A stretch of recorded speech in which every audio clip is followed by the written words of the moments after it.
Welcome to all the students of Sri Siddh Vidyapeeth School. So students, in the previous classes we complete the chapter 4 materials, metals and non-metals. So in this chapter we studied about the chemical and physical properties of metals and non-metals along with their uses in our daily lives. So today we are going to complete the exercise part of this chapter. Okay, some questions I have given you all students in your homework. I think you all have done it. So some questions which I have to provide answers, their answers is little big. So let's start. Okay, so what is the answer of question number 6? So give reasons for the following. You have to give reasons. Okay, so in जो questions हैं इनके लिए आपको कुछ reasons देना है, like why aluminium foils are used to wrap food items. तो aluminium foils क्यों फूड आइटम्स को रैप करने के लिए यूज़ होता है. Aluminium is highly malleable and it can be easily beaten into sheets to make its foil for wrapping purposes. It is also soft and does not react with food items. That is why aluminium foils are used to wrap food items. तो aluminium क्या है, highly malleable है. उसका property क्या है, बहुत ही malleable है. जो मिलिएबल मतलब उसको हम लोग ईजिली शीट्स में बीट करके शीट्स में हम लोग बना सकते हैं और उसका हम लोग एल्यूमिनियम फॉयल बना सकते हैं. फॉयल बना के हम लोग कोई भी चीज़ को फूड आइटम्स को रैप करने के पर्पस में यूज़ करते हैं. अगर आप लोग कोई रेस्टोरेंट में गए होंगे, अगर वहाँ से आपको कोई खाना पैकिंग करके लेके आना है तो आप देखे होंगे कि एल्यूमिनियम फॉयल में ही वो पैक करके देते हैं. ठीक है, और वो बहुत ही सॉफ्ट होता है और वो फूड आइटम्स के साथ रिएक्शन भी उसका कोई रिएक्ट भी नहीं करता है. तो इसीलिए एल्यूमिनियम फॉयल्स को यूज़ किया जाता है फूड आइटम्स को रैप करने के लिए. Okay, the second question is immersion rods for heating liquids are made up of metallic substances.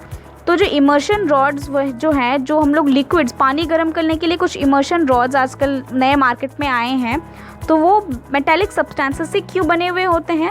So immersion rods made up of metallic substances because metals are good conductors of heat and electricity. They get hot very soon on the passage of electric current and warm the water. तो जो immersion rods है वो metallic substance से इसीलिए बनाए हुए हैं क्योंकि मेटल्स आपको पता ही है कि बहुत अच्छे गुड कंडक्टर्स ऑफ इलेक्ट्रिसिटी हैं. हीट एंड इलेक्ट्रिसिटी, तो वो उसमें से हीट और इलेक्ट्रिसिटी जनरली बहुत अच्छे से पास होता है, तो इसीलिए उनको मेटल से बनाया गया है. और वो बहुत ही जल्दी वो क्या होता है, गर्म भी हो जाते हैं और जो इलेक्ट्रिक करंट है वो जल्दी इजीली पास भी हो जाता है. Okay, that's why they are used for heating liquids. Okay, the third question is copper can not displace zinc from its salt solution.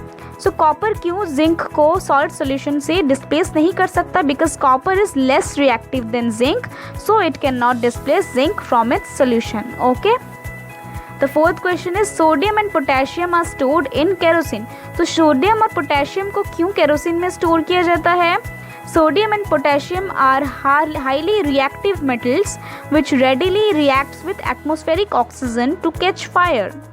Hence, sodium and potassium are stored in kerosene. तो sodium और potassium जो है बहुत ही highly reactive metal है. Okay, जो easily अगर वो atmospheric oxygen air के कांटेक्ट में आता है तो वो फायर मतलब उसमें आग लग जाता है, तो इसीलिए उनको केरोसिन में स्टोर किया जाता है. Okay, the seventh question is can you store lemon pickle in an aluminium utensil. Explain. So आप कोई अगर लेमन पिकल जो है मतलब नींबू का जो अचार है उसको आपके एल्यूमिनियम यूटेंसिल में आप लोग स्टोर करके रख पाओगे. No, we cannot store lemon pickle in an aluminium utensil because aluminium is metal and metal readily reacts with acids to produce hydrogen. When aluminium comes in contact with lemon, which is acidic, would react with given nutrient, given hydrogen, and the pickles will be spoiled. तो aluminium क्या है, एक metal है, हम लोग को पता ही है. और मेटल क्या करता है, एसिड के साथ बहुत इजीली रिएक्ट करता है. तो आपको पता ही है कि लेमन पिकल जो है, lemon is a acidic substance. Okay, so वो जो है उसमें एसिड रहता है लेमन में, तो वो क्या करता है, इजीली जल्दी से रिएक्ट कर देता है. तो इसीलिए क्या होगा, जो लेमन पिकल हम लोग रखेंगे तो उसके साथ रिएक्ट करके वो क्या करेगा, हाइड्रोजन प्रोड्यूस करेगा. और क्या होगा, जो पिकल क्या करेगा, वो अचार को स्पॉयल कर देगा, सड़ा देगा. ठीक है, इसीलिए हम लोग को एल्यूमिनियम यूटेंसिल यूज़ नहीं कर सकते. हम लोग क्या यूज़ करते हैं उसके बदले, ग्लास मतलब कांच का यूटेंसिल्स यूज़ करते हैं, ताकि क्योंकि कांच रिएक्टिव नहीं होता है और उसमें इजीली पिकल जो है, लेमन पिकल जो है वो स्पॉयल नहीं होता है. Okay, Now the question, what is the question number 9? What happens when dilute sulfuric acid is poured on a copper plate? तो क्या होता है अगर कोई सल्फ्यूरिक एसिड एक कॉपर प्लेट में हम लोग डालें तो no reaction occurs because copper is very less reactive. While when dilute sulfuric acid is poured on a copper plate, however, when concentrated sulfuric acid is poured on a copper plate, hydrogen gas evolves along with the formation of blue colored paper sulfate crystals. The chemical reaction for the reaction between concentrated sulfuric acid and copper is this. Cu plus H2SO4 gives concentrated sulfuric copper sulfate means CuSO4 plus hydrogen gas is evolved. तो क्या होता है अगर हम लोग dilute sulphuric acid को copper plate में डालें तो वो क्या करेगा.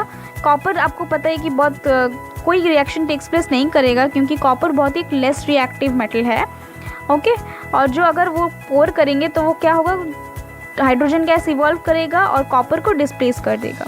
ठीक है, हाइड्रोजन को डिस्प्लेस कर देगा और क्या होगा, सल्फेट क्रिस्टल्स निकलेगा, blue colour copper sulphate crystals निकलेगा. तो यही रिएक्शन हो जाएगा. Okay, second one is iron nails are placed in copper sulphate solution. Write word equation of the reactions involved. तो जो आयरन नेल्स है अगर उसको हम लोग कॉपर सल्फेट सोल्यूशन में डालेंगे तो क्या होगा, कौन सा रिएक्शन होगा. So iron being more reactive than copper will replace copper from its solution and brown coating of copper is deposited on the iron nails. तो क्या होगा, जो आयरन है बहुत ही ज़्यादा रिएक्टिव है कॉपर से, तो वो क्या करेगा, कॉपर को रिप्लेस कर देगा, डिस्प्लेस कर देगा. ठीक है, और एक ब्राउन कोटिंग हो जाएगा कॉपर के ऊपर रिएक्शन होके, जिसको हम लोग क्या बोलते हैं, copper sulphate. Okay, iron sulphate हो जाएगा. तो रिएक्शन ब्राउन कोटिंग वो आयरन नेल्स के ऊपर एक डिपॉजिट हो जाएगा और जो भी है और जो ब्लू कलर है वो ग्रीन में बदल जाएगा. तो उसका रिएक्शन क्या है, iron plus copper sulphate gives iron sulphate plus copper. Okay, तो वो क्या करेगा, आयरन कॉपर को डिस्प्लेस कर देगा. तो हम लोग बोल सकते हैं कि एक डिस्प्लेसमेंट रिएक्शन भी है. ठीक है. Now, what is the 10th question? Saloni took a piece of burning charcoal and collected the gas evolved in a test tube. So, how will she find the nature of the gas?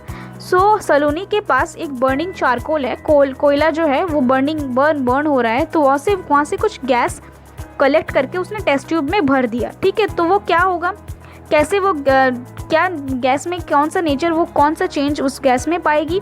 तो she can find the nature of the gas by using a wet litmus paper. वो कैसे gas को nature को observe कर सकती है, identify कर सकती है, एक भीगा हुआ लिटमस पेपर लेके वो ऑब्जर्व कर सकती है.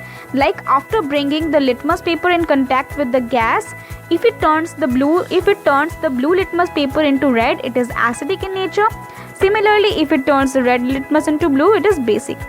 तो वो क्या करेगी, बेसिक वो जो लिटमस पेपर है उसको वो गैस के कांटेक्ट में अगर जब लाएगी, अगर वो ब्लू को रेड में कन्वर्ट करे तो वो एसिडिक है, अगर वो रेड को ब्लू में कन्वर्ट करे तो वो बेसिक है.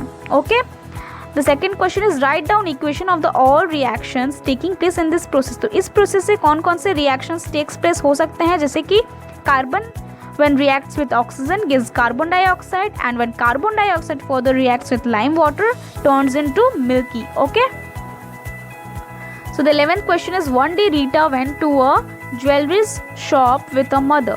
So her mother gave an old gold jewelry to the goldsmith to polish.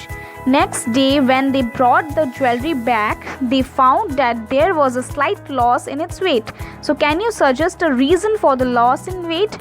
सो एक दिन रीटा अपने ज्वेलरी शॉप में जाती है अपनी मम्मी के साथ. तो उसकी जो मम्मी है, कुछ ओल्ड जो गोल्ड ज्वेलरी है उनको गोल्डस्मिथ के पास पॉलिश करने के लिए दिया जाएगा. ठीक है, अगर नेक्स्ट डे जब वो ज्वेलरी बैक लाएंगे तो वहाँ पे कुछ लॉस मिल रहा है, मतलब थोड़ा सा कम मिल रहा है, तो आप इसके लिए क्या सजेस्ट करोगे. So the answer is the gold jewelry is dipped into an acidic solution called aqua regia, a mixture of hydrochloric acid and nitric acid for polishing. Okay, तो ये गोल्ड ज्वेलरी एक एसिडिक सॉल्यूशन में dip किया गया है जिसका नाम क्या है, एक्वा रेगिया. सॉल्यूशन का क्या नाम है, एक्वा रेगिया, जो कि एक मिक्सचर है हाइड्रोक्लोरिक एसिड और नाइट्रिक एसिड का, जो पॉलिशिंग के समय गोल्ड ज्वेलरी जो पॉलिश करते हैं वो लोग यूज़ करते हैं इसी सॉल्यूशन को गोल्ड ज्वेलरी को पॉलिश करने के लिए. So on dipping the gold jewelry in the acidic solution, the outer layer of gold dissolves and the inner shiny layer appears. This causes a slight loss in this weights. तो जब हम लोग ये जो gold jewellery जो है जब इस एसिडिक सॉल्यूशन में डिप किया जाता है पॉलिशिंग के वक्त, तो तब क्या होता है, जो गोल्ड का जो आउटर एक लेयर होता है वो क्या होता है, वो डिज़ोल्व हो जाता है, ठीक है, और इसीलिए वो ज़्यादा शाइनी हो जाता है। तो आउटर का जो सरफेस है वो डिज़ोल्व हो गया, थोड़ा सा गोल्ड का क्या हो गया, वहीं पे वेट लॉस्ट हो गया, गोल्ड वहाँ पे थोड़ा डिज़ोल्व हो गया, तो क्या हुआ, इसी वजह से उसमें शाइनी अपीयरेंस भी आ गया। लेकिन इसके वजह से वो जो गोल्ड का जो वेट है वो थोड़ा स्लाइटली लॉस हो जाता है, मतलब थोड़ा कम हो जाता है, ठीक है, इसी वजह से उसका वेट लॉस होता है। Okay, so students, the exercise part is also completed, so do all the exercise questions in your question and answers in your fair copy। आप अपने फेयर कॉपी में जितने भी सारे क्वेश्चन आंसर्स नोट्स जो भी हैं आप लिख लेंगे अच्छी तरीके से। Learn the notes and question answers thoroughly. Notes question answers सबको आपको अच्छे से पढ़ लेना है, याद भी कर लेना है। And also students, read the chapter again to understand properly. आपको इस चैप्टर को फिर से पढ़ना है क्योंकि ये थोड़ा सा हार्ड है, आपको और अच्छी तरीके से इस चैप्टर को पढ़ना है, नोट्स को पढ़ना है, ताकि आप अच्छी तरीके से इसको समझ सकें। Okay, and students, if you have any further doubt you can ask me, I am going to clear your all doubts. तो आपको अगर कोई भी डाउट है किसी भी पार्ट में, इस चैप्टर के कहीं पे भी डाउट है, आप मुझसे पूछेंगे तो मैं आपको उसका डाउट क्लियर करके दूंगी। Okay, so students, till then stay safe in your home. We will meet soon in the next class with a new chapter. Okay, thank you students.